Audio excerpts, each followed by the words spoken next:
نمیدونم همسر شما، دوست شما، یکی از نزدیکترین آدم‌های زندگیتون همینجوری هستش یا نه که با بقیه آروم، خوش برخورد، منطقی، عالی، اما همین که به شما میرسه انگار تبدیل میشه به یه آدم دیگه. تمام خستگی ها و عصبانیت ها و ناراحتی هاشو روی شما خالی میکنه. و چیزی که موضوع خیلی سخت‌تر میکنه اینه که تو ذهن شما اون فرد خوبیه و شما هنوز دوستش دارید. برای همین مرتب از خودتون سوال میپرسید: این که بلده با بقیه جور برخورد کنه، چرا با من اینجوری صحبت نمیکنه؟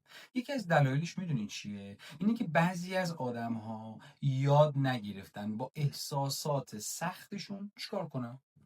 مثلا وقتی که خشمگین میشن، به جای اینکه خشمشون رو بفهمن، اون رو منتقل میکنن به یه نفر دیگه. یا به جای اینکه با ناراحتیشون روبرو بشن، اون رو به نزدیک ترین شخص زندگیشون منتقل میکنن. و کم کم بدون چه اتفاقی میفته؟ اینی که یک نفر تبدیل میشه به در واقع تلمباری از احساسات حل نشده رابطه. و قسمت دردناکترش اینه که افراد به این جور تخلیه احساسی میگن صمیمیت، در حالی که صمیمیت یعنی کسی که احساساتشو با شما در میون میذاره، نه اینکه تو رو مسئول حمل احساساتی میکنه که خودش حاضر نیست با اون روبرو بشه.